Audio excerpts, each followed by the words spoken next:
নাগরিক জীবনের সবচেয়ে বড় সমস্যাগুলোর একটি স্ট্রেস বা মানসিক চাপ। তরুণ তরুণী, যুবক যুবতী, বৃদ্ধ বৃদ্ধা মানসিক চাপে ভুগছেন সবারই এক প্রশ্ন, কিভাবে কমবে মানসিক চাপ? এর একটা চেনা পরিচিত সমাধানের নাম এলাচি। এলাচ বা এলাচি একটি সুগন্ধি গাছ। এলাচি সেই গাছের ফল। এলাচিকে বলা হয় মশলার রানী। প্রতিদিন মাত্র একটি এলাচি আপনার মানসিক চাপ নিয়ন্ত্রণে কার্যকর ভূমিকা পালন করতে পারে বলে জানিয়েছে একাধিক গবেষণা। এলাচির মধ্যে কালো এলাচি বেশি কার্যকর, তবে আমাদের দেশে যে এলাচি পাওয়া যায় তাতেও কাজ হবে। কি আছে এলাচিতে? মানসিক চাপ, অস্থিরতা, হতাশা ও ভয় নিয়ন্ত্রণে রাখতে অ্যান্টিডিপ্রেসেন্ট হিসেবে নামডাক আছে এলাচির। অনেকেই আছেন কিছু একটা হলেই অস্থির হয়ে পড়েন। কিছু আশঙ্কা না থাকলেও অনেকের ভেতরে একটা চাপা অস্থিরতা কাজ করে। কোনো পরিচিত মানুষের সঙ্গে দেখা হলে তার নাম মনে করতে পারছেন না, সেই থেকে শুরু হয়ে গেল অস্থিরতা।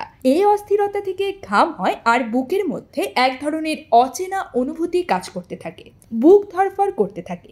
এ ধরনের মানুষের মানসিক অস্থিরতা চাপ কমাতে এলাচি কার্যকর। যাদের ভয়জনিত সমস্যা আছে, ভিড়ের ভেতর হাঁসফাঁস, অন্ধকারে সমস্যা, উচ্চ শব্দের সমস্যা, উত্তেজনা সহ্য হয় না, তারাও উপকার পাবেন এলাচিতে।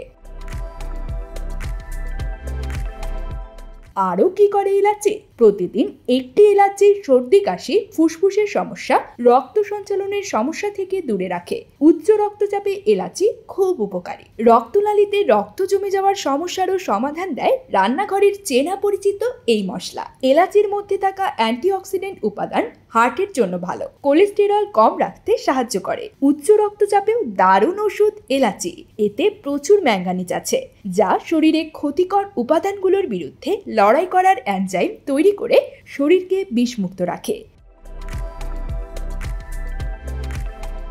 এলাচি ক্যান্সার প্রতিরোধে বিশাল ভূমিকা রাখতে সক্ষম, যা শুধু প্রতিরোধেই কাজ করে না, প্রাথমিক স্তরে ক্যান্সার নির্মূলেও কাজ করে। কিভাবে খাবেন? নিয়মিত প্রতিদিন নির্দিষ্ট সময়ে একটি এলাচি মুখে রেখে আস্তে আস্তে চিবিয়ে খেলে এর উপকারিতা পাওয়া যাবে। যারা নিয়মিত মানসিক চাপে, অস্থিরতায় ভোগেন, তারা প্রতিবেলা খাবার পর একটি করে এলাচি চিবিয়ে খেতেই পারেন। 2 থেকে 3টি এলাচি গরম পানিতে জাল দিয়ে সেই পানি চায়ের মতো করে খেলেও উপকার পাওয়া যায়। অনেকেই বাড়িতে চায়ের সঙ্গে জাল দিয়েও এলাচি চা বানিয়ে খান। এছাড়া এলাচির তেল খেতে পারেন।